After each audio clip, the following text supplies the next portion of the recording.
Hello అండి అందరికీ. ఈరోజు మంచి రుచికరమైన మామిడికాయలు తురుము పచ్చడి చేసుకుందాము. ఇప్పుడు మామిడికాయలు సీజన్ కాబట్టి పుల్ల మామిడికాయలు అయితే ఇవి చాలా బాగుంటుంది తురుము పచ్చడికి. అలాగే ఆవకాయ ముక్కలు తినలేని వాళ్ళు ఉంటారు కదా, ఆవకాయ ఇష్టపడతారు కానీ ముక్కలు అయితే నమ్మలలేరు. చిన్న పిల్లలు కానీ ఇంట్లో పెద్దవాళ్ళు ఎవరైనా ఉంటే అలాంటి వాళ్ళకి ఈ తురుము పచ్చడి చాలా బాగుంటుంది. నేనైతే 4 మామిడికాయలు తీసుకున్నా. 4 మామిడికాయలకి 2 స్పూన్లు మెంతులు, 4 స్పూన్లు ఆవాలు గ్యాస్ సిమ్లోనే పెట్టేసి వేపుకొని పక్కన తీసుకున్నానండి. చల్లగా అయిన తర్వాత మిక్సీ జార్లో వేసుకోవాలి. ఇవి తేజ మిరపకాయలు చాలా కారంగా ఉంటాయి. నాకు ఇంట్లోనే ఉన్నాయి కాబట్టి నేను మిక్సీలో వేసుకున్న. అప్పటికప్పుడు కారం అనేది పట్టుకున్నాను అనమాట. వెల్లుల్లి పొట్టు తీసేసి ఇలా చిన్న చిన్న ముక్కలు కట్ చేసుకోవాలి. కారము, ఉప్పు, అలాగే ఆవాలు, మెంతుల పొడి. కారం అయితే అరకప్పు వరకు, మెంతుల పొడి కొద్దిగా తగ్గించి వేసుకోవచ్చు. అరకప్పుడు మూడు పావులు, అరకప్పుడు కానీ 3 పావులు కానీ సాల్ట్ వేసుకోవాలి. గడ్డుప్పు ఉంటే గడ్డుప్పు కూడా మిక్సీలో వేసుకోవచ్చు. కారం మీద కొద్దిగా ఉప్పు ఎక్కువనే వేసుకోవాలి. తర్వాత మామిడికాయలు శుభ్రంగా కడిగేసి ఒక పొడి బట్టతో తుడుచుకొని ఆరబెట్టుకోవాలి. తడి అనేది అస్సలు ఉండొద్దు. ఏ మాత్రం కూడా తడి ఉంటే పచ్చడి అనేది పాడైపోతుంది. ఇలా చక్కగా తుడిచేసి ఆరబెట్టుకోవాలి. ఆరిన తర్వాత ఈ చెక్కులన్నీ తీసేసుకోవాలి. చూసారు కదా, ఈ విధంగా చెక్కు తీసేసి మనం రెడీగా పెట్టుకోవాలి. ఇవన్నీ ఒక పెద్ద బేస్నిలోకి మన దగ్గర మామిడికాయలు తురిమేది ఉంటుంది కదా, క్యారెట్ అది తురుముకుంటాము, దాంతోపాటు చక్కగా ఇవి తురిమేసుకోవాలి. చెక్కులు తీసేసిన తర్వాత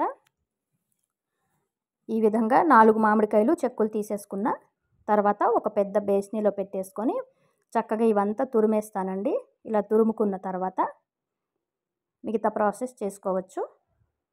ఆ స్టాండ్ అయితే గట్టిగా ఒత్తి పట్టుకొని మామిడికాయ అనేది తురుముకోవాలి. మామిడికాయ కూడా గట్టిగా పట్టుకోవాలి. జారిపోతే అవి మనకి వేళ్ళకి కూడా తగిలి చేతులు కూడా గీరుకుపోతాయి. జాగ్రత్తగా తురుముకోవాలి. ఇలా తురిమేసుకున్నదంతా ఒక బేస్నిలోకి తీసుకున్నాను. ఒక వెడల్పుగా ఉన్న బేస్నిలోకి తీసుకుంటే మనకి పచ్చడి కలపడానికి చాలా ఈజీగా ఉంటుంది. చూడండి, ఈ విధంగా మనకి రెడీ అయిపోయింది కదా మామిడి తురుము. చూడడానికైతే చాలా బాగుంది కదా. అలాగే పచ్చడి కూడా అంతే రుచిగా ఉంటుందండి. చాలా చాలా బాగుంటుంది. నేనైతే కొద్దిగా చేసుకున్నా, ఎక్కువైతే నేను ఎప్పుడు చేయను, కొద్దిగా చేసుకుంటూ ఉంటాను. ఇలా కారం వేసుకోవాలి. ఇప్పుడే మనం ఫ్రెష్గా పట్టుకున్నాం కదా పచ్చి కారము. ఎవరైతే కారం ఎక్కువ తింటారో తక్కువ తింటారో చూసుకొని వేసుకోవాలి. మా ఇంట్లో కొంచెం ఎక్కువ తింటారు కానీ ఇది నేను తగ్గించి వేస్తున్నాను. రుచికి సరిపడా కారము, మెంతులు, ఆవాల పొడి, ఉప్పు వేసుకున్నాం కదా, సన్నగా కట్ చేసుకున్న వెల్లుల్లి ముక్కలు కూడా వేసుకోవాలి. 1/2 కప్పు మెంతుల పొడి, అరకప్పు కారం పొడి, 3 కప్పులు 3 పావులు సాల్ట్ వేసుకొని కట్ చేసి పెట్టుకున్న వెల్లుల్లి ముక్కలు వేసేసి బాగా ఇలా కలిపేసుకోవాలి. ఒకసారి చక్కగా కారము, ఉప్పు, మనకి ఆవాల పొడి ఇదంతా శుభ్రంగా తురుముకి పట్టేసుకునేంత వరకు చక్కగా కలిపేసుకోవాలి. అలా అని ఎక్కువసేపు కూడా ఉంచొద్దు, మనకి వెంటనే వాటర్ అనేది వచ్చేస్తుంది సాల్ట్ వేసాం కాబట్టి. ఇలా కలిపేసి 2 కప్పులు నూనె పోసుకోవాలి. ఇప్పుడు మనం ఏదైతే కారం వేసుకున్నాం కదా అందులో కప్పున్నర కానీ 2 కప్పులు వేసుకోవాలి ఆయిల్ అనేది. ఇది నేను ఆవాల నూనె వేసుకున్నానండి. ఆవాల నూనె అయితే చాలా బాగుంటుంది. నువ్వుల నూనె ఇష్టపడే వాళ్ళు నువ్వుల నూనె కూడా వేసుకోవచ్చు. ఆవాల నూనె వేసుకుంటే అదొక టేస్ట్ వస్తుందన్నమాట. చక్కగా ఇలా నూనె వేసుకొని శుభ్రంగా కలుపుకోవాలి. అసలు ఎక్కడ కూడా గ్యాప్ లేకుండా అంతా ముక్కలంతటికి అది తురుమంతటికి నూనె పట్టేంత వరకు, నూనె, కారం, మసాలా మొత్తం పట్టేంత వరకు కలుపుకోవాలి. చూసారా, మనకి చూస్తుంటేనే నోరు ఊరుతుంది కదా. ఇలా రెడీ అయిపోయింది. మనము స్టీల్ బేస్నిలో కలుపుకున్నాం కాబట్టి ఎక్కువసేపు ఉంచకూడదు. ప్లాస్టిక్ టబ్బులో కానీ కలుపుకుంటే ఒకరోజు అలా ఉంచినా ఏం కాదు. ఒకరోజే కాదు, వారం 10 రోజులు ఉంచుకున్నా ఏమీ కాదు. ఇది స్టీల్ కాబట్టి ఎక్కువసేపు ఉంచకూడదు. చక్కగా ఇలా కలిపేసిన తర్వాత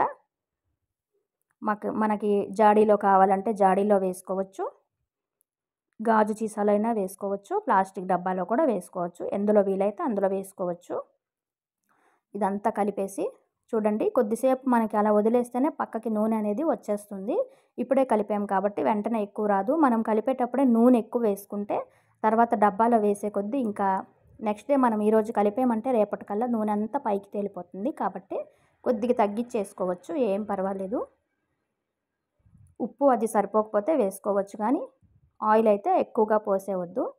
చూడండి ఇప్పుడే కదా కలిపాము మనము చక్కగా పైకి ఆయిల్ అనేది తేలుతుంది ఇప్పుడిప్పుడే. కారం ఎక్కువ వేసుకుంటే మనకి ఇంకా ఎర్రగా కనిపిస్తుంది. ఆ ఎర్రగా కనబడడం కోసమని మనం ఎక్కువ కారం వేయలేము కదా. చూడండి ఒక బౌల్లో వేయగానే మనకి నూనె అది సైడ్కి వచ్చేసింది. నూనె అంతా చిన్న చిన్నగా కట్ చేసుకున్న వెల్లుల్లి ముక్కలు, ఇవన్నీ చాలా బాగుంటుంది. వెల్లుల్లి డైరెక్ట్గా అలాగే వేసేస్తే తినడానికి కొంతమంది ఇష్టపడరు. ఇలా చిన్న చిన్న ముక్కలు కోసుకుంటే తురుములోనే కలిసిపోతుంది కాబట్టి చాలా బాగుంటుంది. చూసారు కదా, మనకి ఆవకాయ మామిడికాయ తురుము పచ్చడి రెడీ అయిపోయింది. మేమైతే సింపుల్గా ఇలానే చేసుకుంటాము. ఇంకా అల్లం వెల్లుల్లి పేస్ట్ వేసుకునే వాళ్ళు కూడా వేసుకోవచ్చు, తాలింపు కూడా వేసుకోవచ్చు. మేమైతే ఇలా సింపుల్గా చేసుకుంటాం. మా ఇంట్లో మసాలాలు అవి ఎక్కువ తినము కాబట్టి. చూసారు కదా పచ్చడి, ఇది వేడి వేడి అన్నంలోకి పెరుగన్నంలోకి చాలా బాగుంటుంది. పప్పు అన్నంలో వేసుకొని తిన్నా సరే అంత బాగుంటుంది అనమాట. మనం ఎప్పుడైనా జర్నీలో ఎక్కడికైనా వెళ్ళినప్పుడు చిన్న బాక్స్లో వేసి పట్టుకున్నా సరే మనకెక్కడ కూరలు పప్పులు బయట ఫుడ్ నచ్చనప్పుడు చక్కగా రైస్ ఒకటి తీసుకొని ఈ పచ్చడి వేసుకొని పెరుగు వేసుకొని తింటే సరిపోతుంది అనమాట. అంత బాగుంటుంది. జర్నీలో పట్టుకోవడానికి బాగుంటుంది, నోటికి ఏమి రుచించినప్పుడు కూడా తినడానికి అంత బాగుంటుంది. నాకు ఇంతకుముందు ఈ డబ్బాలో చిట్టు ముక్కల ఆవకాయ ఉండేది, అది తీసేసి ఆ డబ్బాలోనే వేసుకుంటానండి. మనకి పక్కకి ఉంచినప్పటికే నూనె అనేది పైకి తేలిపోతుంది. మరొక్కసారి డబ్బాలో ఎత్తుకునే ముందు ఉప్పు చూసుకొని వేసుకోవాలి. నాకైతే ఉప్పు పర్ఫెక్ట్గా సరిపోయింది. చక్కగా అన్నీ సరిపోయిన తర్వాత ఒక డబ్బాలోకి వేసేసుకోవాలి. డబ్బాలో కూడా నిండా వేయొద్దు, నిండుగా వేస్తే మనం మూత పెట్టేస్తాము. రెండో రోజుకల్లా ఆయిల్ అనేది పైకి తేలిపోతుంది కాబట్టి కొద్దిగా తగ్గించి వేసుకోవాలి. మరి ఫుల్గా వేస్తే మొత్తం మనం ఎక్కడైతే పెడతామో అదంతా నూనె కారిపోతుంది. కొద్దిగా గ్యాప్ ఇచ్చి ఆ మాత్రం తగ్గించుకుంటే పొద్దున్నసరికి ఆయిల్ పైకి తేలిపోతుంది కాబట్టి మనకి సైడ్కి అనేది అస్సలు కారిపోదు. నేనైతే ఇంతవరకే వేసాను. తర్వాత డబ్బా మొత్తం నీట్గా ఇలా తుడిచేసుకోవాలి. చక్కగా తుడిచేసుకొని ఆ లోపల అంతా పెట్టేసి మూత పెట్టేసుకోవాలి.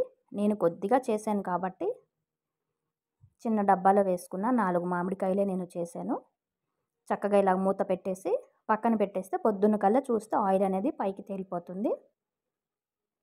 చూసారు కదా, మామిడికాయ తురుము పచ్చడి చాలా చాలా బాగుంటుంది. చాలా సింపుల్గా కొత్తగా పెళ్ళైన వాళ్ళు, అసలు వంట రాని వాళ్ళు కూడా చేసుకోవచ్చు. ఇది నేను ఇంకా వేరే బౌల్లోకి తీస్తా తెలిసిన వాళ్ళకి ఇవ్వడానికి. వీడియో కనుక నచ్చితే లైక్ చేయండి.